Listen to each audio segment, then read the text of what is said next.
व्यवस्था में जनता जनार्दन की भावनाओं का सम्मान करते हुए पारदर्शी तरीके से विकास की योजनाओं का लाभ समाज के प्रत्येक तबके को उपलब्ध कराना, यह किसी भी कल्याणकारी सरकार की प्राथमिक लक्ष्य होना चाहिए।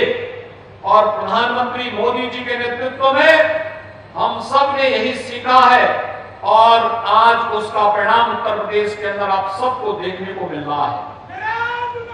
आपने देखा होगा कि आज से 5.5 वर्ष पहले ये पूरा क्षेत्र कभी मुख्यमंत्रियों के लिए विक्षिप्त माना जाता था। ये पूरा क्षेत्र विकास की योजनाओं में गिद्ध दृष्टि लगाए हुए उन भेड़ियों और माफियाओं की चपेट में थे जो यहां पर एक और किसानों का शोषण करते थे, उत्तर प्रदेश के नौजवानों की भावनाओं के साथ खिलवाड़ करते थे, अथॉरिटी से जुड़े हुई धनराशि का दुरुपयोग करते थे। और उस समय ऐसे हालात थे कि माफिया यहां हावी होता था और यहां की औद्योगिक इकाइयां यहां से पलायन करती थी। कोई ना कोई समाचार प्रतिदिन आता था कि फलानी कंपनी अपना बोरिया बिस्तर बांध के यहां से चली गई है।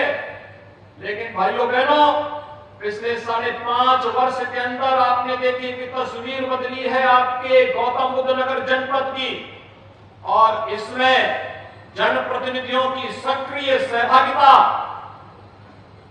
तीनों अथॉरिटी और प्रशासन और पुलिस ने मिलकर के जब एक टीम वर्क के रूप में परिणाम देना प्रारंभ किया, आज आप देख रहे होंगे कल हम लोगों ने उत्तर भारत का पहला डाटा सेंटर का लोकार्पण भी किया है।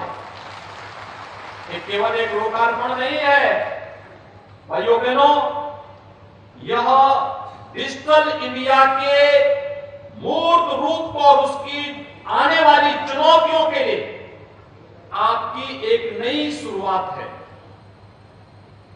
प्रधानमंत्री जी ने अभी कुछ दिन पहले टेलीकॉम नेटवर्क में 5G का शुभारंभ किया। ये 5G जिस स्पीड से इंटरनेट की सेवाएं आपको प्रदान करेगा, ये जीवन की बदलती हुई नई तस्वीर है। और जीवन की उस नई तस्वीर के साथ, उस स्पीड के साथ हम चल सके, आपकी प्राइवेसी सुरक्षित रह सके, यहां के डाटा को हम यहां के विकास के साथ जोड़ सके, इस देश से उत्तर प्रदेश और खासतौर पर गौतम बुद्ध नगर डाटा सेंटर के एक नए हब के रूप में विकसित हो रहा है।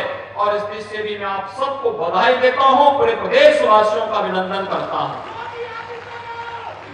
अगर पिछली सरकारें होती, ये डाटा सेंटर कभी यहां नहीं लग पाता। एक कमजोरी अथॉरिटी की नहीं, पॉलिटिकल लीडरशिप की थी, जो स्वयं बेईमानी के आकंड में डूबी हुई थी। यहां पर कोई जब सुरक्षित नहीं था, कार्य समयबद्ध ढंग से नहीं हो पाता था, तो आखिर अपनी पूंजी और स्वयं की सुरक्षा को दांव पे लगाने के लिए कैसे आता। लेकिन अब तस्वीर बदल रही है, और तस्वीर बदलती हुई तस्वीर न केवल गौतम बुद्ध नगर जनपद के प्रत्येक नागरिक का, बल्कि उत्तर प्रदेश की तकदीर को भी बदलती हुई दिखाई दे रही है। और बदलती हुई तकदीर आज हम सबके सामने नए भारत के नए उत्तर प्रदेश की उस नई तस्वीर को प्रस्तुत करता है, जिस पर हर उत्तर प्रदेशवासी गौरव की अनुभूति कर रहा है।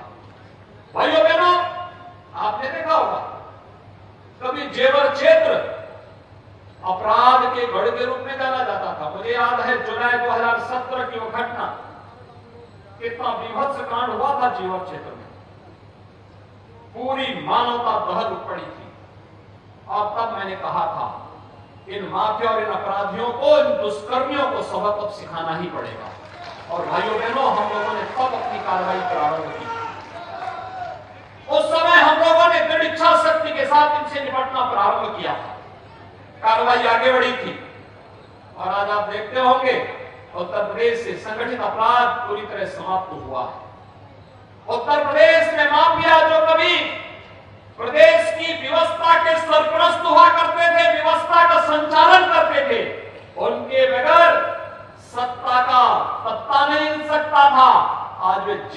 सड़ते हुए कैसे गिड़गिड़ा रहे हैं, आप उनके बातचीत को सुन रहे होंगे, देख रहे होंगे।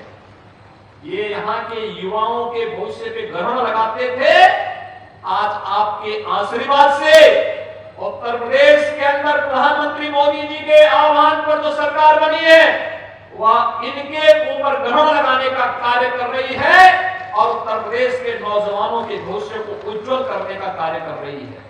और आज ढेर सारी विकास की परियोजनाओं के साथ हमारे माननीय जनप्रतिनिधिगण, अथॉरिटी और प्रशासन और पुलिस के अधिकारियों के साथ आपके बीच में यहां पर उपस्थित हुए हैं।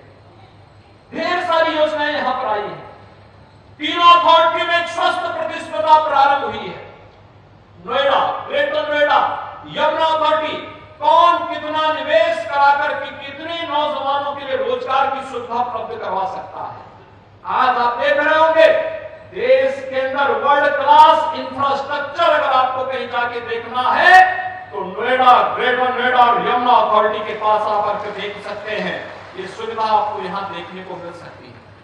आप कभी निकलिए सड़कों पर, रात्रि के समय निकलेंगे, यहाँ की जगमगाती हुई सड़कें, चौड़ी सड़कें, साफ सुथरी सड़कें इस नई तस्वीर को कहता है। लेकिन जैसे ही यहां से बाहर किसी अन्य राज्य में आप प्रवेश करेंगे, आपको साफ दिखाई देगा कि ये नया उत्तर प्रदेश की तस्वीर थी जहां से आप होकर के आए हैं। और भाइयों बहनों, इसके लिए प्रयास करना होता है, सामूहिक प्रयास होना होता है। सभी लोग जब मिलकर के एक साथ एक स्वर में चलते हैं, एक दिशा में चलते हैं, एक साथ मिलकर के चलते हैं, एक स्वर में बोलते हैं, तो उसके परिणाम भी इसी रूप में हम सबके सामने देखने को मिलते हैं। और आज मुझे प्रसन्नता है कि पिछले 5 वर्षों के अंदर जो कुछ यहाँ पे आया है, बहुत कुछ आया है। नई नई चीजें आई हैं जिनके बारे में कोई सोचता नहीं था, वे आई है। मेट्रो यहां प्रारंभ हुआ, एशिया का सबसे बड़ा एयरपोर्ट जेवर में बन रहा है, हिंदू सिटी यहां बनने जा रही है, मेडिकल डिवाइस पार्क बनने जा रहा है, और न जाने क्या क्या चीजें अभी आने जा रही हैं। यहाँ पे बहुत सारी चीजें आ रही हैं, ढेर सारी योजनाएं आ रही हैं। लाखों नौजवानों के लिए रोजगार, लाखों परिवारों को स्वावलंबन की ओर अग्रसर करने की कार्रवाई का हिस्सा आज ये क्षेत्र बनने जा रहा है। वह देश के लिए भी और दुनिया के लिए भी गंतव्य, निवेश के सबसे अच्छे गंतव्य के रूप में आज देखा जा रहा है। हर व्यक्ति इस बात को मानता है, निवेश करना है उत्तर प्रदेश में हमें करना है। उत्तर प्रदेश में करना है तो वहां गौतम बुद्ध नगर जनपद को निवेश के सबसे अच्छे गंतव्य के रूप में देख रहा है। निवेश के जो नए फील्ड बन रहे हैं, पहले हम केवल आईटी और आईटीएम इसमें देखते थे, लेकिन अब मल्टी मॉडल ट्रांसपोर्ट हब के रूप में, मल्टी मॉडल लॉजिस्टिक हब के रूप में भी यह क्षेत्र तेजी के साथ आगे बढ़ रहा है। और भाइयों बहनों, उन्हीं में से कुछ परियोजनाओं का आज लोकार्पण यहां पर हो रहा है। ईज ऑफ लिविंग के प्रधानमंत्री जी के उन संकल्पों को आगे बढ़ाने के लिए आज हम सब यहां पर आए हैं। आपने देखा होगा यहाँ पर आज जो 1670 करोड़ रुपए की जिन परियोजनाओं का आज हम लोकार्पण कर रहे हैं, अब तक तो लोग गंगा स्नान करने के लिए जाते थे, अब भाइयों बहनों गंगा मैया शुद्ध जल उपलब्ध कराने के लिए आपके घर में आ रही है। 85 क्यूसेक गंगा जल यहां पर उपलब्ध होने जा रहा है। और भाइयों बहनों, इसमें भी विकास में जो लोग बैरियर बनते थे, उन्होंने कोई कोताही नहीं छोड़ी थी, कोई कोताही नहीं छोड़ी थी। हमने तो पहले से बोल रखा कि किसानों की समस्या होगी, हम बातचीत से समाधान करेंगे, संवाद से समाधान करेंगे। हम लोकतांत्रिक मूल्यों पर विश्वास करते हैं, संवाद से विश्वास करेंगे। हमने तीनों अथॉरिटी से, प्रशासन से, पुलिस से भी कह रखा है कि किसानों के साथ, युवाओं के साथ, यहां पर कार्य करने वाले ऊर्जावान नौजवानों के साथ हम संवाद का प्रयोग करेंगे। और जो माफिया प्रवृत्ति के तत्व हैं, उससे कठोरता के साथ, उसके साथ बर्ताव भी करेंगे, कठोरता के साथ उनसे निपटने का कार्य भी करेंगे। और भाइयों बहनों, आपने देखा होगा 12 वर्षों से लंबित जो परियोजना, जो कार्य आज से 5-7 साल पहले होना चाहिए था, उसमें इतना वर्ष इसलिए लगे क्योंकि कुछ लोग चाहते ही नहीं विकास हो, हर कार्य में रोड़ा अटकाना, अनावश्यक रोड़ा अटका देना, कुछ ना कुछ बैरियर खड़े कर देना।